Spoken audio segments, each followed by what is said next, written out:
I'm the CEO of ExplorOcean here at Newport Beach, and tonight we have Mr. John Foster, who is our California State Underwater Archaeologist. And California has probably the greatest number of underwater parks anywhere in the world, and John had a hand in creating those. And he's got some amazing video and pictures tonight to talk about for California, Mexico, and the Caribbean. And John was a young man who was inspired at a young age to get involved with the ocean, and he just lived his dream. And with that, you're going to meet an incredible speaker tonight, Mr. John Foster. Why don't you roll up here? Let's give him a round of applause. Thank you very much, Tom. I appreciate that warm welcome. It's great. Well, I'm delighted to be here, and thank you for inviting me. I really appreciate it.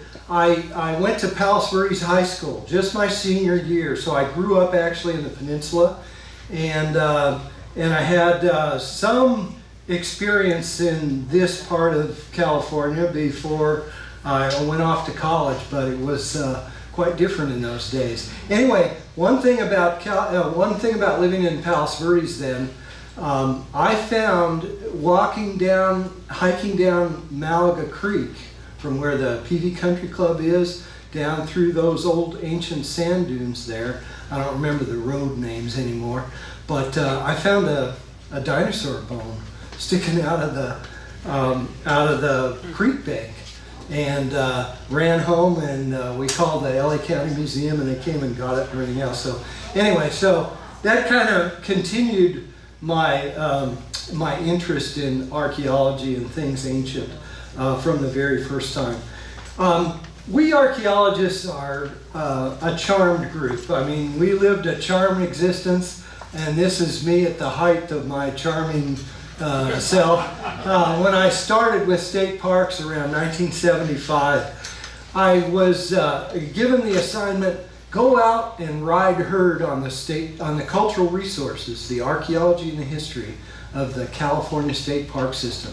There were only 4 of us in the whole office, so we had to spend a lot of time going out and visiting the sites, visiting the parks, and interacting with other specialists out there. And what a great career I stumbled into for somebody who got the bug about archaeology when I was in the 6th grade. I found a job that was actually perfect for me. And my parents couldn't believe it. I actually got my brother involved, and he found a job too in it. So we had a lot of fun. Now, archaeology is, of course, the study of what? It's the study of people. We think about it as being all about things, but it's really about people.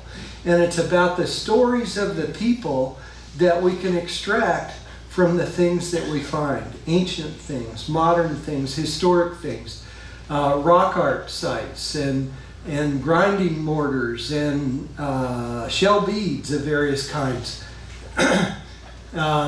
These kinds of artifacts tell us a lot. These are bone awls made from deer bones.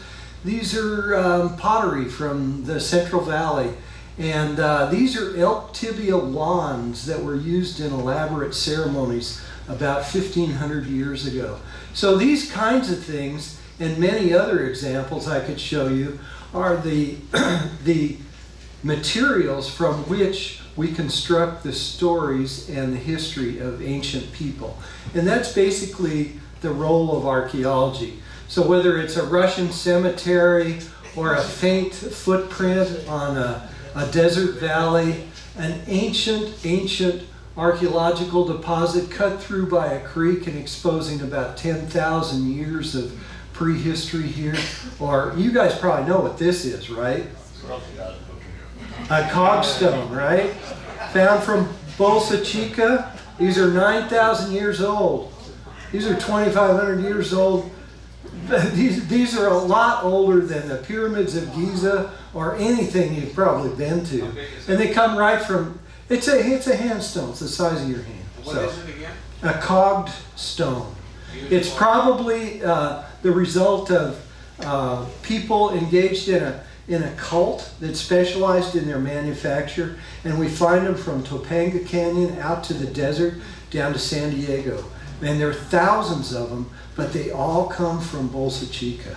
Wow. So that's why that remnant of that Bolsa Chica site that people are trying to preserve right now is really important, because it's the manufacturing and the cult center for that particular object. But it was some sort of a religious icon? Probably a religious item. We don't know, and we're only guessing at this point. We don't know the function, but we do know that it symbolizes a very ancient and widespread cult. Anyway, got to move on here. We study the rock art, these painted images on rock faces and caves and so on. And again, this tells us a lot about the ancient times. It tells about belief systems.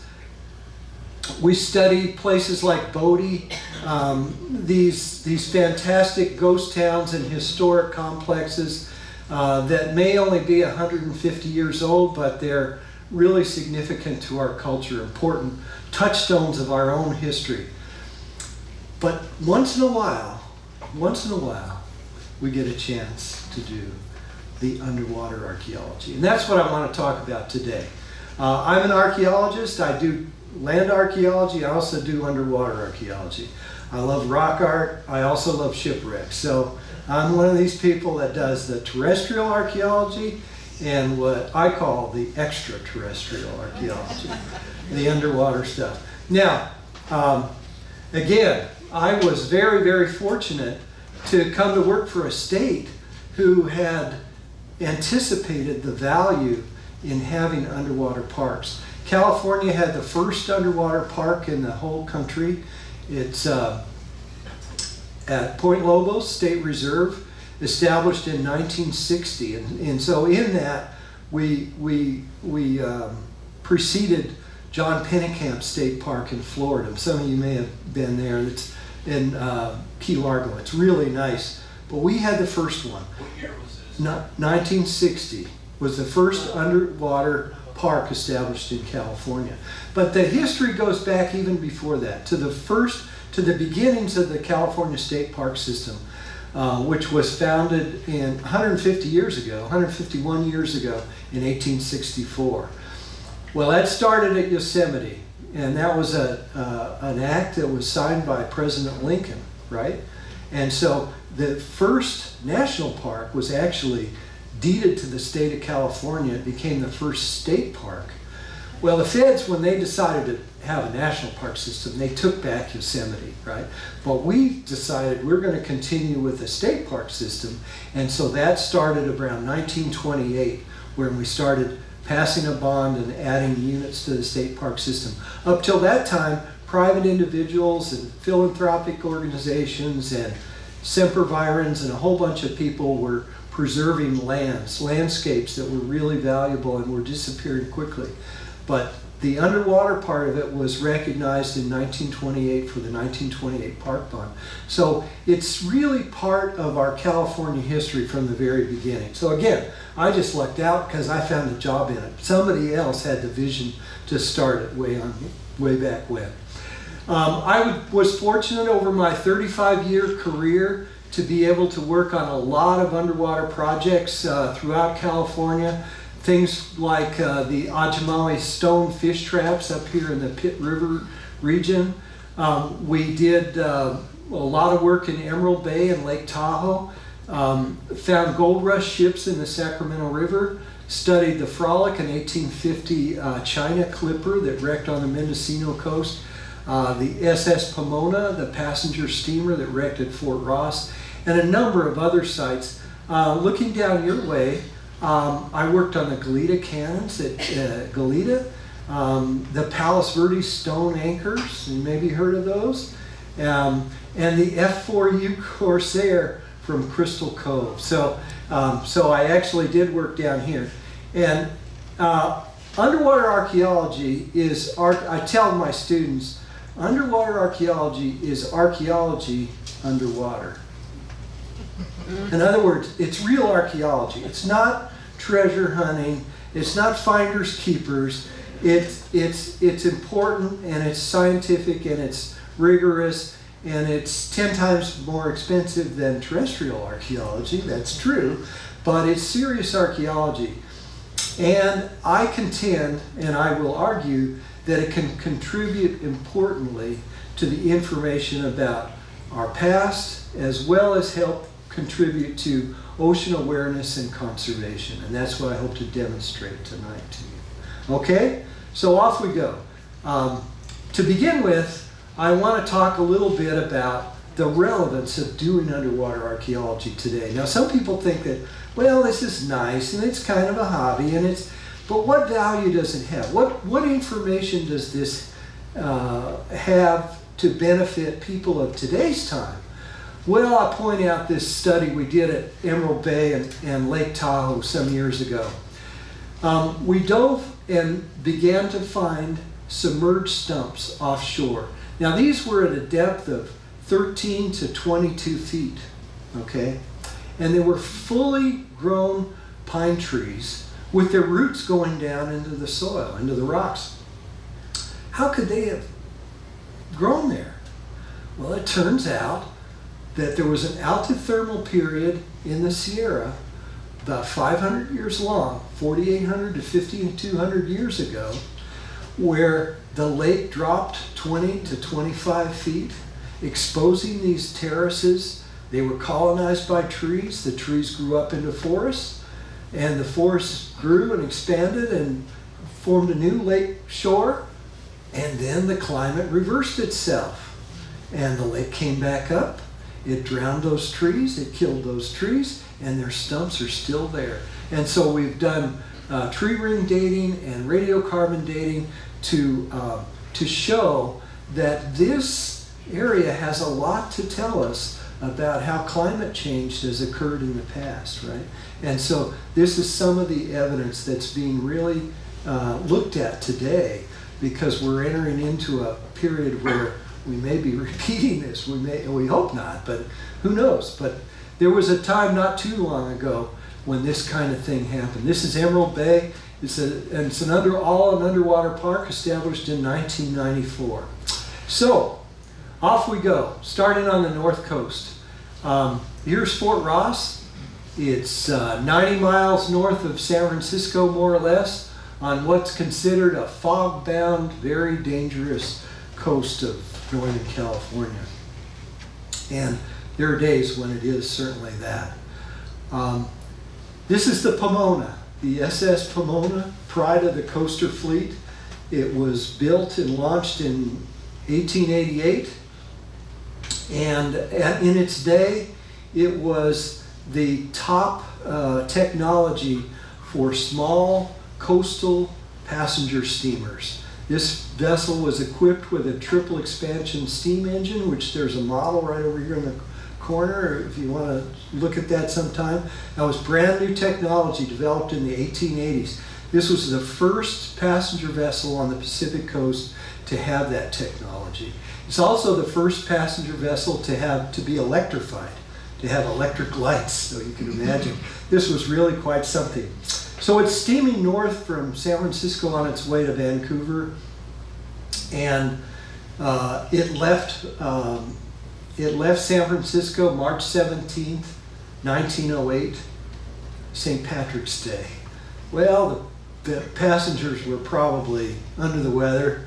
The weather was rough, so the captain decided to keep the ship close into shore. He kept it in so close that later testimony, one of the passengers said, we were so close in we could see the color of the cows on the hillside. Well, for you mariners, that's too close, right? And this is what happened. She struck a reef about a mile south of Fort Ross, made a mad dash to try to beach in the cove, and struck a wash rock, became impaled, and there she sat for 6 months while it slowly sank. Happily, all of the passengers were able to disembark safely and were put up at the call house. Amazingly, this is 2 years after Fort Ross became a park. This is actually a shipwreck we have considered historic that occurred 2 years after we established a park there. So I think that's kind of interesting. Here's a shot of the Pomona being salvaged by the Greenfield, a salvage vessel, and hard hat divers working on the Pomona in 1908. San Francisco Chronicle, September 28th, 1908, title, Diver Fights with Octopus. Martin Lund, a diver for the Pacific Coast Wrecking Company, had a terrible experience with a monster devilfish while he was in 7 fathoms of water Saturday afternoon at Fort Ross Cove working on the Pomona, which was wrecked some months ago. Lund was in the hold of the wrecked vessel when he was seized about the leg by the tentacle of a devilfish. He slashed at the fish with his knife and gave the signal to be hoisted. The devilfish had too strong a hold on him, and he had to signal his helpers to ease their efforts to haul him to the surface because his helmet was giving way. Another tentacle grasped him around the waist and still another around the neck. Then another grasped him about the legs, and he had to fight hard for life. After cutting through 2 of the tough tentacles that grasped him in a death-like embrace, Lund saw the creature preparing to strike with its beak and made a lunge for the head just in time to deal a death blow. Well, as you can imagine, we had quite a time recruiting students to do our diving with us on this site. Here's the grave of the Pomona, and it's marked. You can see our little buoy we used to have out there. It's kind of gone now, but anyway. The Pomona's grave is marked by, it's an artificial reef, so this is the first place that kelp comes back and grows in the spring. You know, so the Pomona magically appears each spring. I like that. It's kind of nice. Well, we had a lot of students work with us on the Pomona over the years. We did a lot of diving. The conditions weren't always great, so we got what we could do done in a week at a time, 2 weeks at a time sometimes. We had students from a number of universities come and assist. We started using scooters, underwater scooters, because it was more efficient to go around using a scooter, but the students found out that there was a suspicion that maybe these scooters attracted great white sharks. So they wanted us to do something about that possibility. And thus Sharky was born. Here's our so anyway. Here's some of the underwater site at the Pomona. This is an underwater park. It's really part of the important part of the state park system. Part of the triple expansion steam engine, conserved steam fittings, and based on a lot of dives and a lot of measurements and tries and so on, we've got pretty much the remains of the Pomona drawn, and the engines were salvaged, but the drivetrain is still there, the boilers are there, one's here, one's up here, and so we have a good map of the Pomona, just as you would any archaeological site. And with the help of Indiana University, working with California State Parks, we got in 2008, we got the site listed on the National Register of Historic Places. We have underwater dive guides that tell scuba divers about the history of the Pomona, and as I said, it's now listed on the National Register exactly 100 years after it was launched, after it was sunk, March 17th, 1908. So I'm very happy about that. Another example, moving further south along the coast, is the Montebello. The Montebello is a different ship. It's a 400-foot long oil tanker, and owned by the Union Oil Company. It was launched in Los Angeles in 1921. There's the launching. And it was steaming north from Port San Luis, where it had picked up its cargo of crude oil in December of 1941. It emerges from a fog bank 6 miles off the coast of Cambria, and sails right in front of a Japanese submarine that's sitting there in the opening, in the sunny opening between two fog banks. The Japanese submarine fires one torpedo, and it exploded and blew the bow off the Montebello, and it sank in 11 minutes. Now, luckily, fortunately, all 36 passengers, all 36 crewmen survived and made their escape in 3 lifeboats. But the Japanese deck gun opened up on them as they rowed frantically to get it back into the fog. All 36 made it ashore, and that and the ship went down. Well, the stories that they told about this incident convinced the general public and the government that there must be an invasion fleet sitting off the California coast. And this, along with a couple of other incidents, caused President Roosevelt to sign that executive order which rounded up all the Japanese and sent them to concentration camps. And so the Montebello is an important ship because it's the incident that triggered a sad time in our own history. But anyway, like other archaeological sites, it's not really the ship itself. It's the story about the ship. It's the touchstone value of that ship that is important to us in today's terms, right?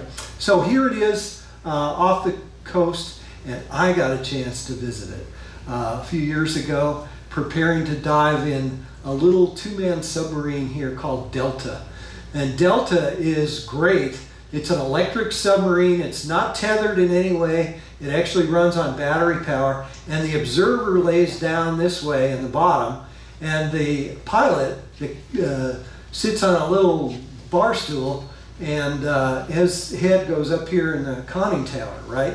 And so I had to learn the backup stuff and how to blow the tanks and how to get it to the surface. If anything happened to him, I'm promoted to captain, right? So I had to know how to get it back to the surface. Well, anyway, so we got our permission to launch. We go on out there and get away from the surface ship.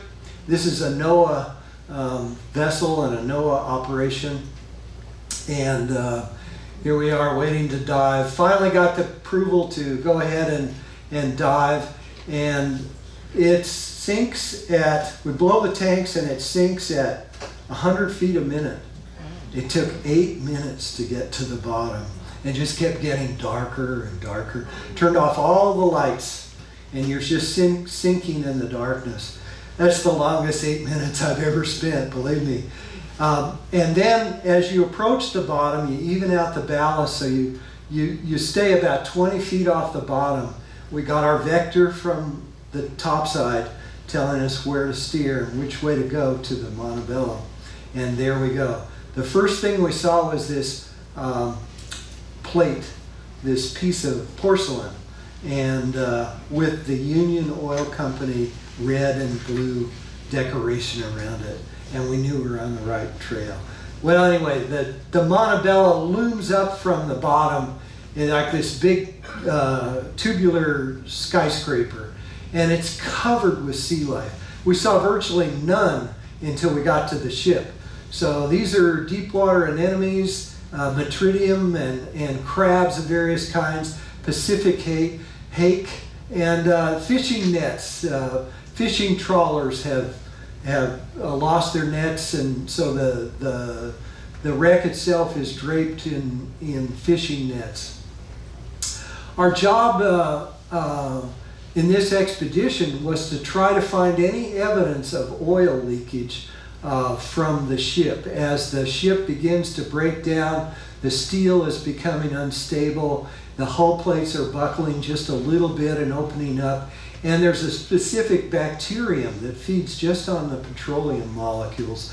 And so that's what you look for. You don't see any oil bubbles. What you look for is this particular bacterium that streams these long tentacles, and that feeds off the hydrocarbons released with an oil spill. And so anyway, that's what we were looking for. And I actually found it. Here it is, the hull plates buckle, the bacterium and stuff. But later testing showed that there was just a little bit of oil residue left in the tanks. It's all been dissipated since 1941. So these rust bulges that we documented and everything are interesting, but it's not going to be a future oil catastrophe as a result. Depth of 880 feet, definitely my deepest dive and one of my most exciting. That was a lot of fun. Moving on to Baja California. Number of years ago, some beachcombers searching this area of the Baja California Peninsula wrote to me about some strange Chinese porcelains they had been finding in this area of Baja California. And I got together with my colleagues and with my colleagues in Baja California and Mexicali, and we launched an expedition to take a look at that area to see what we could find. Now this was, the suspicion was, this could be a Manila galleon wreck. And just to review very quickly the Manila galleon history, the galleons left from Acapulco, near Acapulco, and they sailed across an easy passage with sailing downwind to Manila. Sometimes they would stop at Guam, but mostly they sailed on to Manila, where cargoes from China had been traded, and the Spaniards could trade with China without going to China, which wasn't possible. So they got their cargoes in Manila. Now the return voyage is what was really dangerous. Instead of being a 3-month passage, it was a 6 to 8 month passage, and commonly 1/3 of the crew would die in that one. That was considered the most dangerous seafaring passage in history. So anyway, after the first few years, they were limited to 1 or 2 galleons per year. So the Manila galleons are pretty rare, and finding one would be real important, right? A little bit about the geography. There's a down coast current along the Pacific coast and along the California coast, and it extends down into the peninsula of Baja California. And when it gets to this point, because of the hook of this landscape and the islands out here, things that are carried downstream here tend to form a big eddy out here. And then when occasional storms will blow in from the Pacific, these items get blown into the dunes of this area and preserved. So here we find all of these Ming Dynasty porcelains blown up into the dunes. And this is a detailed view. Our site is actually right here. Here's Scammons Lagoons right here. So, porcelains found in the Middens. This is a desolate area. I mean, it's a landscape sculpted by the wind. There's hardly a stick of vegetation out there. It's just sand dunes that are constantly on the move. So things that are exposed in one season are covered the next. So it takes a lot of time to thoroughly explore an area like this. But it's amazing what you can find out there. This is classic world-class beachcombing. You can find those glass fishing floats. You can find Coke bottles from Japan. You can find redwood logs. You can find anything that actually ended up in the North Pacific could find its way down and blown up into the dunes of this place. It's called the Malarimo. It's a very, very dangerous shore. Well, any number of cargoes have ended up there, including this one. It's not pipe tobacco, just in case you're wondering. But the thing that we were interested in is the Ming porcelains here. And we began to find, complete plates, not quite complete, but almost complete plates with this phoenix bird design. Now this is classic Ming Dynasty porcelain, produced in the 1600s, as early as the 1500s. And so we found a number of these, and including the only intact little rice bowl that's ever been found on the Pacific coast from this time period. So it seems to have originated from a shipwreck during the Ming Dynasty period, probably one of these Manila galleons, right? And here's another, look at this. This is the only surviving example, and there's a smudge on it. You know, I mean, that's the way life is, right? There's your feathered dragon, and here's a little smudge. Somebody, the maker, brushed it accidentally. That's the one thing that gets preserved. We used handheld magnetometers and ground penetrating radar to try to look beneath the sand to find the source of these Ming porcelains. And we haven't found it yet, but we think we're very close to it. We've mapped and calculated the location of every single Ming Dynasty porcelain we found out there. And now we're searching just offshore here to see if we can find the ship itself. It seems like we have over 2,000 pieces now cataloged, but it looks like this is a Ming porcelain cargo dating from the time period 1570 to 1578. Remember, the Manila galleon route was pioneered in 1565, so this is a very early cargo. And we know that because there are calligraphy bowls mixed in here. And eventually, during after the Manila galleon trade got going, nobody in Europe or in America wanted poetry on their pottery. They weren't into Chinese poetry on their pottery. So calligraphy bowls disappear very quickly. So because of that, we think we're in this very early time period before the market developed. Yes, sir. Where did this stuff end up? Did you get moved to Mexico? Oh yes, this all belongs to Mexico, and it can be visited today in Ensenada at the History Museum there. So there's an exhibit on this site there. So anyway, that's my example from Baja California. Again, it's not the things, it's the story and what it means to us today, right? So that's my take on it. Well, I've been fortunate enough I've done 6 TV documentaries now, and National Geographic, Discovery Channel, Learning Channel, Animal Planet, and they're great, and they've provided a lot of funding for us. And for the last 22 years, I have been an adjunct lecturer at Indiana University. So I've been teaching in the Caribbean, mainly in the Dominican Republic. Also gone to Puerto Rico and a number of other places. But I mainly teach in the Dominican Republic. And that's what I want to talk about for the remainder here. I love the Caribbean. The underwater archaeology is fabulous there. We are looking for Columbus, unsuccessfully so far. We have found Captain Kidd, and you may have seen that on TV even, maybe. But it kind of goes back to where we started, and that is with Columbus. On his second voyage, the largest fleet that Columbus ever brought to the New World, the second of his four voyages to the New World, he established the first town in the New World established by Europeans at a place called Isabela on the north coast of what is now the Dominican Republic, about 80 miles maybe from the Haiti border. Okay, so in the first 2 years, 6 to 8 ships were lost in this bay, right out in here somewhere at anchor, when they were struck by 2 hurricanes. And those have been the focus of our search for the last 20 years. And we're coming close. We're very close, but we haven't got them yet, so I can't really talk about them to you yet.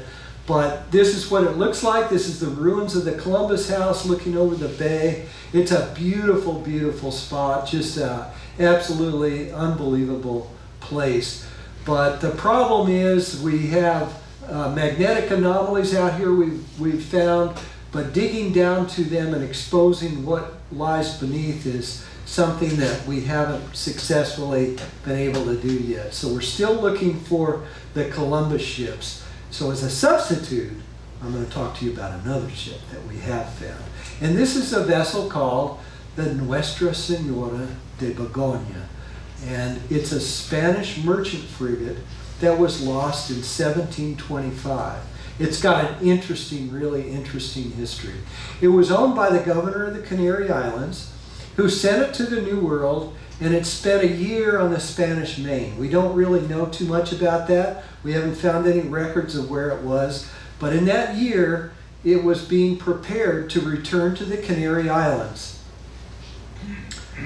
And it never made it. The Begonia departed from La Guaira April 13th, 1725. The captain intended to push it through the Mona Passage here, out here, and on back. Actually going a little bit north here, then on up. But the vessel was wrecked at a place called La Caleta, May 21st, 1725.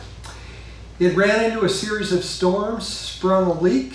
The pumps were manned constantly, but the vessel kept sinking lower and lower in the water. They tried to cross the bar of the Ozama River here. This is Santo Domingo, and couldn't make it.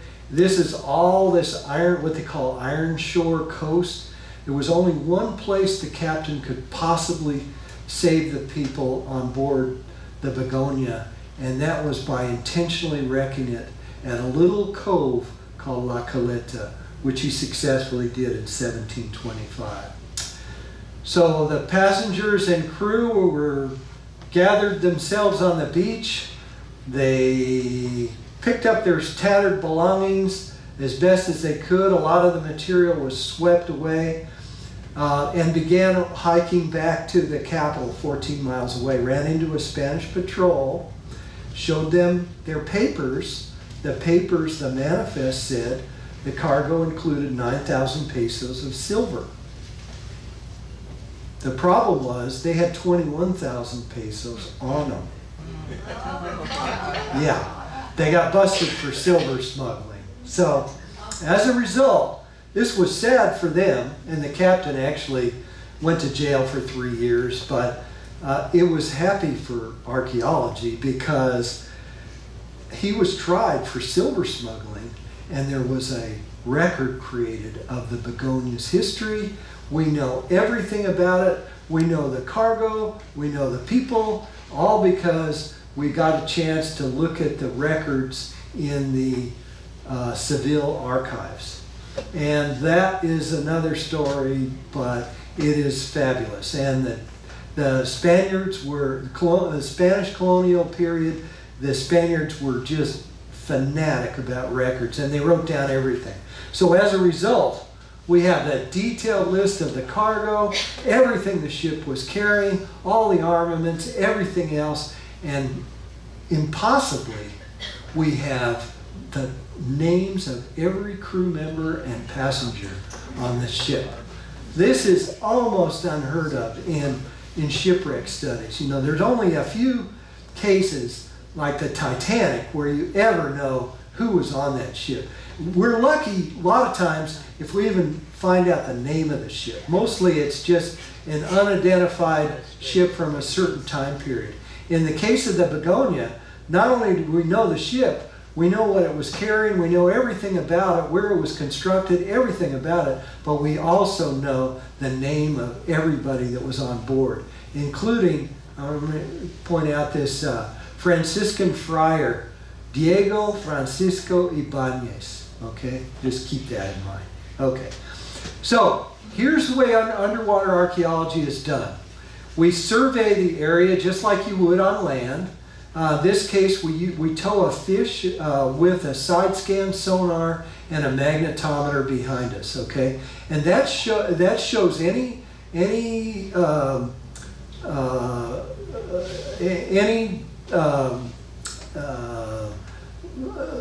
landforms or structures that are submerged on the bottom, as well as anything that's magnetic down there. Okay, so we get two things we're looking at. And this is done systematically back and forth, back and forth, back and forth.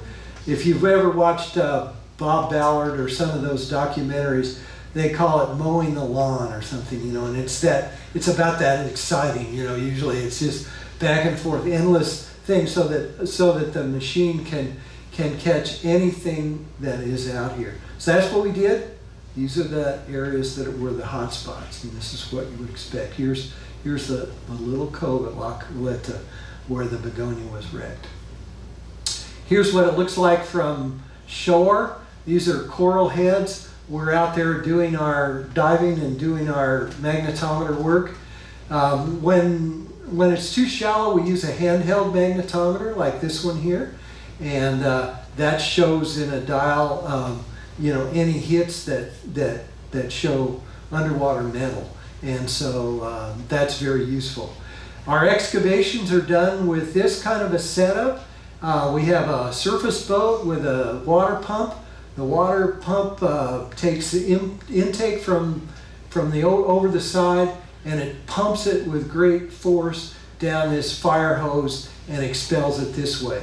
But you build in a venturi, a little V-shaped fitting here, which has an opening here, which as the water shoots down this way, it creates a vacuum right here, and it also sucks water up this way in a more controlled fashion. So in this way, you attach the dredge head here, you do your digging this way, and then you set up a screen and you blast everything up against the screen. You try not to soak up or suck up any artifacts. That's not the idea. What you want to do is get rid of all the sand and leave the artifacts in place. It's just like on land, we do the same thing. You don't want to find your artifacts in the screen, you want to find them in place, right? That's the way we do it. So here we go. Here we're digging happily away, and we're on the dredge head, and this is my partner. I'm taking pictures, and she's doing the digging, and then she's out of air, and it's my turn to do the digging. We get here's the thing being started, and the unit that we opened up. Your pin flags. That means we had a hit on the magnetometer at that spot, so we're digging down to it, removing the sand overburden, and it's blasting through the pipes, and we begin to uncover a feature, and it turns out to be a cannonball feature, and we build a little device to photograph it from above so that we can produce a beautiful map of that feature. It's a cannonball feature. It's got a lot of different shot and cannonballs. We know the Begonia carried 6 cannons. So this is perfect. This is the kind of thing that we would expect to find. We keep excavating, keep photographing, and all of a sudden, as the sidewalls begin to cascade sand down into the dredge head, this guy appears. Any guesses? Silver. There you go. Yeah. This is a silver clump of coins. These are 8 real pieces being exposed in the sidewall next to our cannonball feature. And it's known as the Foster clump. We call it by its discoverer, of course. Here I am straining to lift it. But it's quite an interesting piece. But archaeology is not about the pieces, right? I'm repeating this because my point is the Foster clump can actually tell us about the people, okay? So aside from being fun and interesting and potentially valuable, it also has a lot to tell us about the people. Can you see the shape of it here? We've measured the diameter here, and it fits exactly the base of a barrel at the time. This, we think, was a stash of silver coins put in the false bottom of a barrel and put on the vessel, okay? And so this round nature of it, the barrel's long since gone, but the concretion shows the form that it once had. And so as you look at it, you can see that. Now, we had a long discussion with our colleagues in Santo Domingo who wanted to conserve this by doing electrolysis until the concretion parts that held the coins together would dissolve away, and you'd have these beautiful silver coins left, right? But we said, well, wait a minute, you've got lots of coins in the museum. There's big piles of them. This feature tells us about the people because of its form. If you dissolve it, melt it down, and have a pile of coins, you're not talking about the event. You're not talking about the specifics here.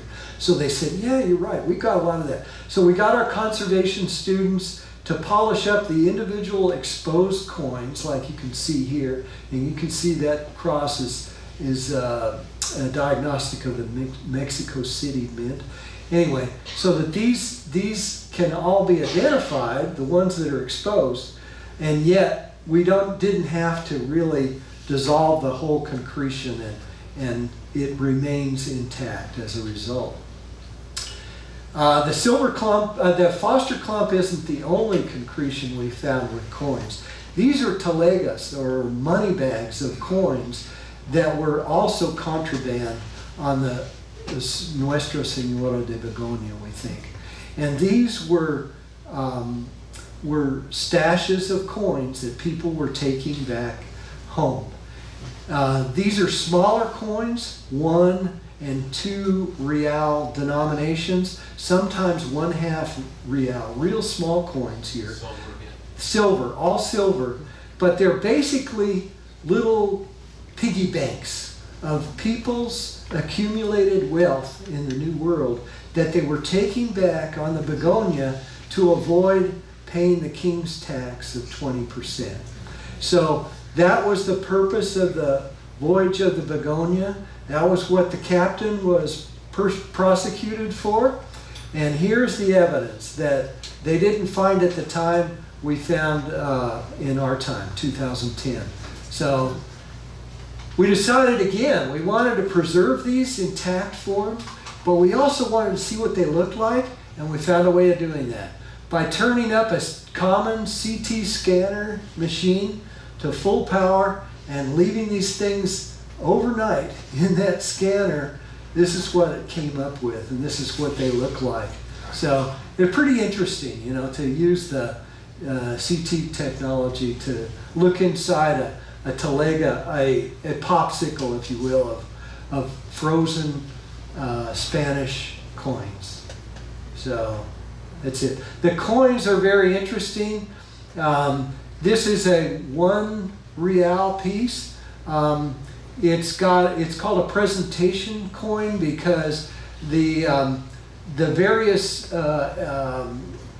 mint specialists who were seeking a contract with the Spanish government would produce coins for trial, which they would give away in order to try to get a contract to produce the official versions. And so these coins are called presentation pieces. We have a lot of different coins. Some of them are very unusual, but they're like a snapshot of a piggy bank going back to 1682. This is the Potosi Mint. You can tell from the P here, 1682, there's the date. And plus ultra, or more beyond, is what these letters stand for here. And that was the motto of the Spanish Empire. So anyway, we have 4 mints, we have lots of different coins, and what we have is some really rare, what must have been something like heirloom coins, very, very old and very rare. We have other coins that are very, very used, heavily used, and probably pretty much worn out. So we have a whole lot of different coins that tell us about the situation of the people on board. And it's been very, very interesting studying those coins. I never got into this before a few years ago, but I found it very, very fascinating. The history of the coinage, the different mints and their histories, all very, very interesting. In addition, we found a lot of other artifacts. This is a tap of a wine keg in the open position. So we're kind of tempted to think that before the captain made that final run into the cove, everybody had a glass of wine to hope for the best. And as it turned out, it worked out for him. So a spigot for a wine cap. We have pewter plates and musket shots and a carbine. We have these are carved buttons Very, very elaborate and ornamental. Lots of things. Okay, this is one of the most recent conglomerates that we have excavated. And it isn't all solid iron. If you run a metal detector or a magnet over this, some of it is iron, some of it is not iron, but it looks to be, can anybody, what do you think that is? Bell? Not a bell, Not a tablet?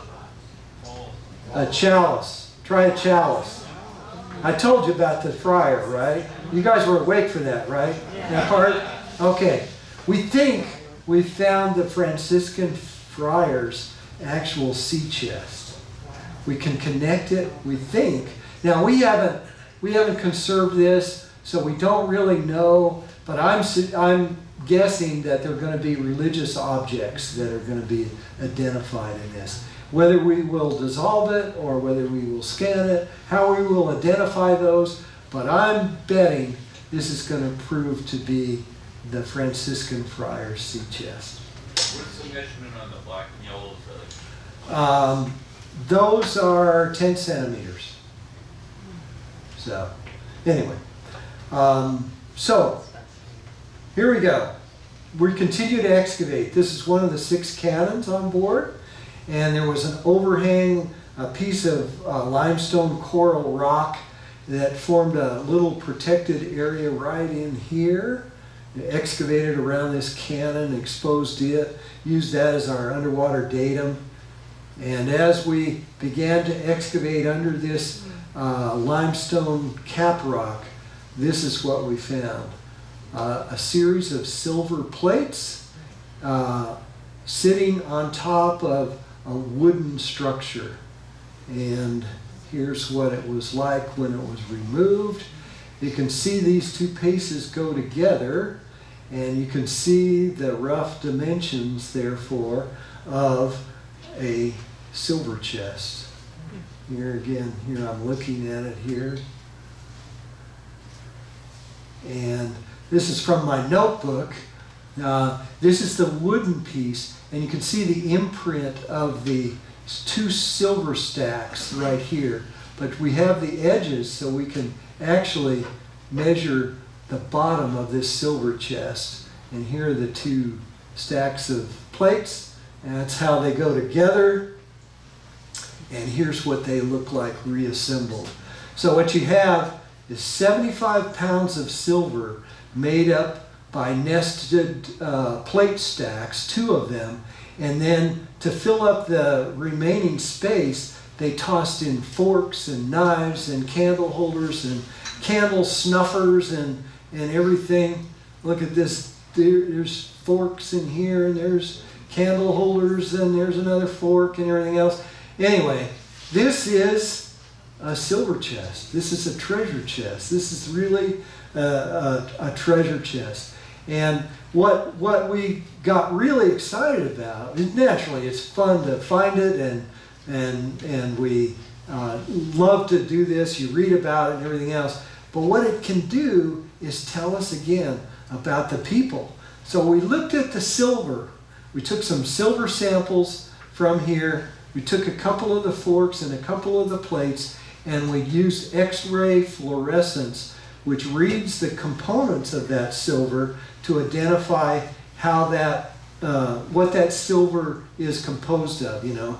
And comparing that to the 4 different coins, 4 different mints represented in our coins, we found that the silver clump probably was from silver made in Mexico City. And again, we're coming in on the people and their history as it relates to this whole business, getting beyond just the focus on the silver to what it can tell us about the people.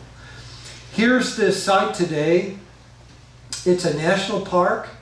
It's a living museum site. It's a very, very popular public beach. It's only 100 feet wide. Here's the iron shore I was talking about earlier. And so just offshore out here, though, is a fabulous Spanish merchant frigate from 1725. And this is how it is on a Sunday typical. This is Anybody been to the Dominican Republic? The Santo Domingo Airport, the international airport's right over here, so it's right next to the airport, basically. So, my interest is in conservation and in parks, establishing, places that are important and seeing them preserved through time. That's what I do. I use archaeology to try to get there. The sites that I like to preserve have value as historic sites and as touchstones. But we're working in a poor country, a country that has no Navy or Coast Guard. There's nobody to go out and enforce any kind of restrictions. So how do you preserve these offshore sites? How do you promote historic preservation, provide a financial alternative to treasure hunting, protect coral reef environments, enhance tourism opportunities, promote sustainability without creating an infrastructure or maintenance headache for a poor country? They can't do it. Well, we came up with a concept called Living Museums of the Sea, Museos Vivos del Mar. And Living Museums of the Sea is becoming the model for preserving things in place offshore. So I said at the start that I see archaeology as having value, archaeologists being able to contribute. This is an area where we can help save coral reef environments and other special areas offshore in the Dominican Republic, and we've proven that. We started with this. These are cannons that were raised by treasure hunters in the 1970s. There are hundreds of them in the capital, and most of the Spanish colonial capital cities have this. They're historic areas, and they just have all these cannons thrown up on the grass there that came from treasure hunting, right? Nobody has the money to conserve these properly. It takes years to do it and a lot of expense. And so they just get thrown into the garden and they end up flaking away. They use some of them in little displays like this, but we said, wait a minute, we can use these to create interest and preserve areas. So we established a cannon catch and release program. These have already been caught, but we can take them back to the ocean and set up authentic museum quality displays underwater and bring people to them. And that's what we did. Here's one right here. We put them on sand. We put them on shallow sand so they don't sink down. If you put them in sand that's too deep, they just kind of settle over time as storms come in and stuff. We put cannonballs and some other artifacts around, and we can construct a museum display, which when people were looking at these on land, nobody has an interest in that. They're just in the way. And the poor guy who's having to mow this lawn has to work around them every day. Well, you put them underwater and boom, people are excited. They pay to go see them. It's a totally different thing. But it's not a real shipwreck. That's just the way we started. It's a museum display underwater. But it sparked an interest. This site right now is the most popular dive site in the whole country, and we created it. And it's an underwater museum display. It's really fabulous. So here we're going to take a look at it with a video. Swimming along, never mind the heavy breathing, it's just me. But anyway, so the chance of setting these cannons down, we put 6 or 7 of them in this particular location with some other, there's another one right there. We put them in these finger reefs where there's sand in between, and we always put them on the sand so people who are not necessarily experienced divers, they can drop down, they land on sand. They don't land on the reef itself. But by creating a living museum, we've preserved this beautiful coral reef environment as well as the historic site that we set up there. So that's how it works. These are some of our underwater park students from Indiana University, and they've done a great job monitoring and protecting this site, setting it up and documenting any changes. We put down some artifacts. A couple of times they disappeared, so we got in the habit of epoxying them to the coral base rock here, and now nobody can take them home. But here's the thing. These sites are now economically valuable.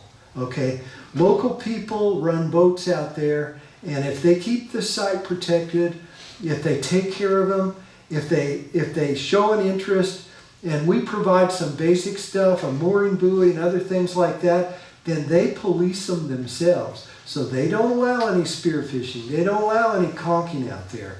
And now this area is actually protected for the first time. It hasn't been protected up till now. Not all of our sites are underwater displays. We also have Captain Kidd's shipwreck preserved there.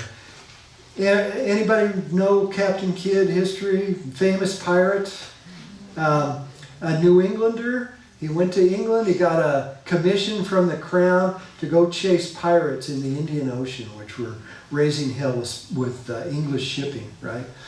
So he gets his ship, he goes over there, he has no luck. He can't find any pirates. And then one day he sees this sail on the horizon, and he captures a Moorish ship called the Quetta Merchant, 1698. The captain shows him a pass that's a French pass. England's at war with France, so that becomes an English prize, right? He takes the Quetta Merchant, and he transfers his stuff onto that ship. He drops those people off, and he's got a brand new big old ship, right? The Quetta Merchant. Well, the problem was that ship was carrying a cargo that was owned by some real influential people in England, okay? So, in spite of the fact that the guy showed him a French pass, he got in big trouble. He was declared a pirate, and so he took that ship and he sails it to the Caribbean and to the Dominican, what we now call the Dominican Republic, scuttles it and turns himself into the authorities. Well, when his trial came up in England, his main evidence of his innocence was his French pass. It disappears. Oh. It's not presented at the trial. He talks about it. He swears that he had it. He turned it in. It's not found in the trial. He's hung in 1701 after a spectacular trial. 20 years ago, a researcher, a Captain Kidd researcher, was looking through the archives in London, found the damn pass. So this guy's got to be the world's unluckiest pirate. He never found the pirate that he was looking for, and he got hung as a pirate, and as it turned out, he was innocent. But there's always a good side to it. He left us a ship. So anyway, so that's what we've done. We found the Quetta Merchant, or the Quetta Merchant. We've mapped it. We've put in mooring buoys. It's in 6 to 10 feet of water, and is now a really valuable and popular snorkeling site for people that want to come out to Catalina Island. This is off the south coast of the Dominican Republic. So the site itself consists of 26 cannons and 4 anchors in this huge pile. These were probably anchors that were stored down in the hold of the ship. They were not the working anchors and cannons on the deck, but they were part of the ballast, actually, we think. And our typical approach would have been to raise all this stuff up, and you have to clean it, and it ends up on the lawn of some capital city, and some maintenance guy cursing every time he stumbles over it. That would have been what happened. And so we decided, okay, we'll leave it here. We took up one gun, and we identified the ship. We did our science. We've done some selective excavations, but basically the site is protected now. Established a big area of reef environment to protect it, and as a result, our little friend, this speckled moray, has a place to live. And he wouldn't if we had pulled up his home in the part of raising all these cannons and anchors. So my contention is that archaeology and ocean conservation, marine biology can work together towards the preservation of a lot of areas where there are historic values as well as natural values. And it's also a lot of fun. We have established Captain Kidd Pirate Days in Bayahibe. Started out as one day, it's now a week long. We got to dress up as pirates and tell stories about Captain Kidd. Now the community has embraced it. They have a Captain Kidd week. They have floats. Kids dress up as pirates. Now mind you, Captain Kidd's got nothing to do with Dominican history, except that he scuttled his ship there, right? They don't really identify with the Captain Kidd so much, but this is an opportunity to get people involved in ocean conservation and conserving their history. He is part of their history, so they are interested, but the excitement of pirates is just something I tell you, it's really, I didn't know anything about that, and I was shocked to see what a magnet it is to talk about pirates in the 18th century. All right, Foster, suck it in now. We're going through here. This is the Morales Reef site. It's over 1 kilometer in length, all protected area now, and it's because we put down these cannons as a museum display. It's at 42 feet of depth, and it's a very, very popular place for scuba divers to come on their second dive, or intermediate divers, where they can come down, they can land on the sand, they can look at the cannons and everything, and also this area is protected, the reef area is protected as well. Now you'll notice that there aren't very many fish here, and that's really typical of many, many tropical reefs in the Caribbean especially. And there's a bunch of reasons for that, but they're heavily fished, they're heavily spearfished.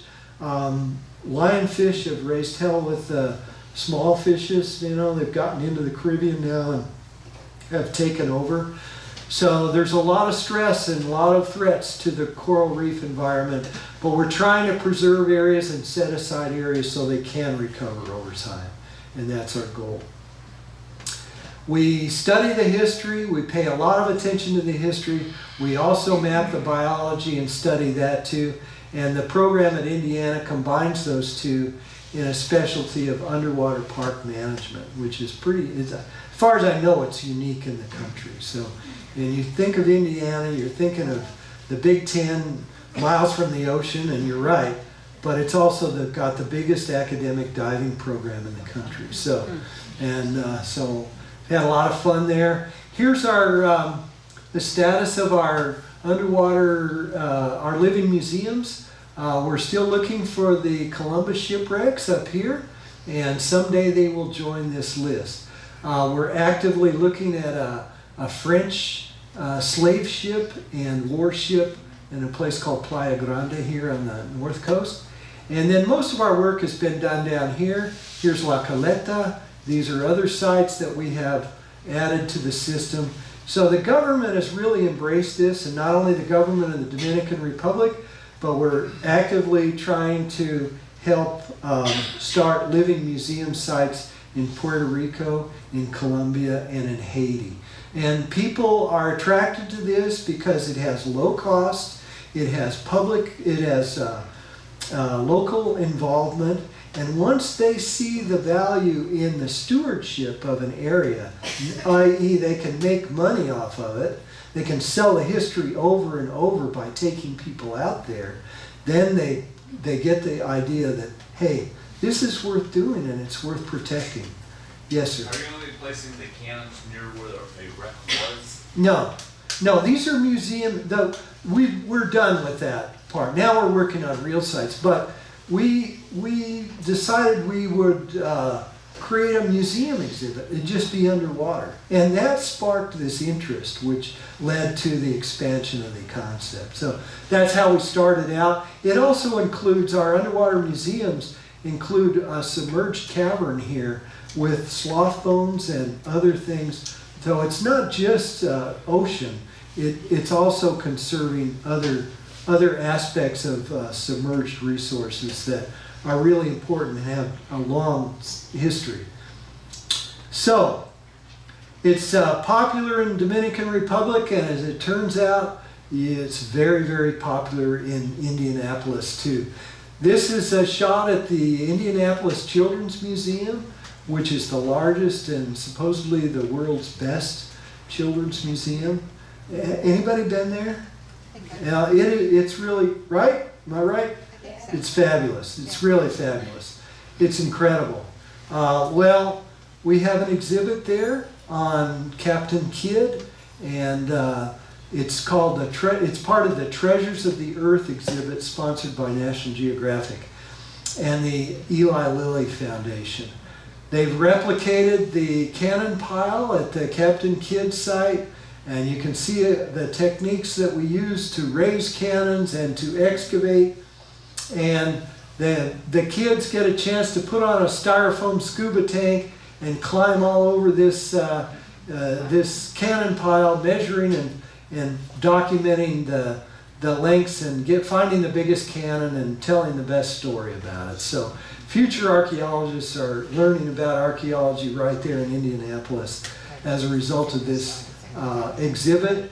The Treasures of the Earth includes the Terracotta Army, which is right beyond that wall, and the Pharaohs of Egypt, which is just to the left of us in this shot. So we're right in between the Terracotta Army and the Pharaohs of Egypt, which in the museum business is the right neighborhood to be in. I think there have been 2.5 million visitors go through that and see Captain Kidd as well as the others in the time that this has been open. Wildly popular. We also have the conservation of one of the original Captain Kidd cannons in a display, so you can see the conservation work being done there and other things too. And of course, if you want to see the Foster Clump, you gotta go to Indianapolis to see it there. And you know, as I said, you never get too many pictures of the Foster Clump. You can see the curvature right here real well. Or hear from Foster about its discovery. And these are our sponsors. Thank you very much. I appreciate it. Any questions? Yes, sir. Why is it always silver and not gold? Since gold? That's a really good question, and we think there was gold on the Begonia. We've only done a little bit of digging. We may find gold, but silver, you know, gold is 10 times more valuable. You can squirrel it away. So for smuggling, it would be ideal, and it would also be harder to find. We're confident we will find gold eventually if we keep excavating. Anything else? The coral looks healthy, is it? It is healthy. There's less coral bleaching than I've seen in other areas. So I think generally the coral is in good shape there. The problems are with the other aspects, overfishing, pollution, and other things. The coral, I think, will come back. And we have, we've taught our students how to repair coral. I don't know if anybody here has ever done that, but you can do it with zippy ties. You know, you can take that elkhorn coral that breaks off in a big storm, zippy tie it back together, it'll grow back together. The coral will even grow on the zippy tie itself, and in a year, you'll never know it was broken. It's amazing. So we teach our students how to do that. Anybody else? They ask you to use gloves on that coral? Oh yeah, you use gloves, yeah. There's fire coral down there. You don't want to touch anything like that without gloves. Yes, sir. Do you think there's any booty at Catalina Island with Cabrillo and those other? No, I think the treasure out there is the history. You know, there would be no treasure really. No, I think it's the history.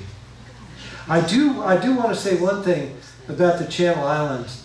Of all the submerged landscapes in California, the Channel Islands and then up north in Beringia as the science of exploring the oceans advances, and we're able to look more focused at these areas underwater, we're going to find some of the earliest sites of the earliest migrations into the New World.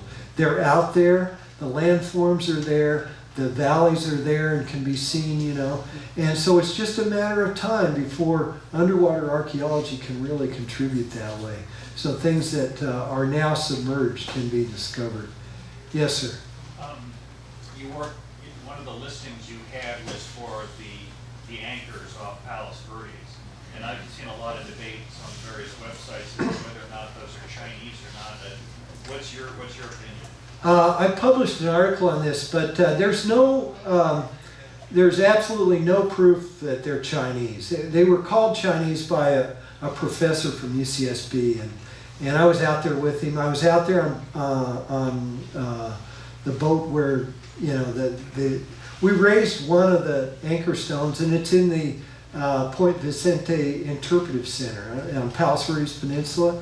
Have you seen that one? Okay, well, they've got the wrong interpretation of it. They call it a Chinese anchor stone. There's no evidence, there's no other Chinese artifacts, there's nothing to suggest. I think what that was a little colony of Portuguese shore whalers that lived there. And they would go out, harpoon a whale, get drug all around hell and gone, and finally kill the thing and then row back all the way to the mainland. Get there at night. They needed a place to tie up the carcass until it was flensed and processed the next day. This is the way the Portuguese hunt whales with shore whaling in the Azores, and I think it's the same thing. They use stone anchors for that, and that's what I think they are, as simple as that. So these are 19th century, probably 19th century stone anchors from the Portuguese shore whalers. Now, I will admit, we got no Portuguese artifacts either. So it's still an open question, but there's no evidence of Chinese, and that's really not But they're true. definitely man cut. That's also open to debate. I think they are. Some of them are drilled a long ways. Some of them have a groove around the middle. So it doesn't look like they're drilled by barnacles or anemones or anything else that might drill through that soft Palos Verdes stone. It's not hard stone, so it's not impossible, but there's a pattern to it that you don't see elsewhere. So that seems to implicate humans somewhere in the process. But I can't guarantee that that's not the case either, to tell you the truth. Has there been dive operations on the San Augustine, the Manila galleon ship up the California coast? Oh, yeah. Yes, we looked quite extensively for that ship. And again, we found Ming porcelains on the beach there. If it's right, it's definitely, the San Augustine was Cermeño's ship. It wrecked in 1595. So his cargo there that was lost on the beach is still being found today. Those people that survived made their way in a small boat all the way back down to Acapulco, going down the coast. But the question is that where Drake landed too? And that's the big historical mystery. What's the depth of it? It's a shallow depth. The problem is that there's been a lot of sedimentation, so anything that's out there is pretty deeply buried at this point. But it's not that. It's that and the great white threats. We were out there diving. We used a bodega fishing boat, and the skipper of that boat, he said, we were out there in the water all day, and we get back on the boat and he says, hey, I want to show you guys something. And we steams over to that little dock and landing that's right there in Drake's Bay, in Point Reyes. And there's these buoys sitting there, and there's a couple of spar buoys, then there's one buoy, and it's laying over, He says, take a look at that buoy. And at the base of it, there's this big bite taken out of the thing. So, anyway, that's my San Augustine story. Anyway, thank you very much. I appreciate it. Thank you, John.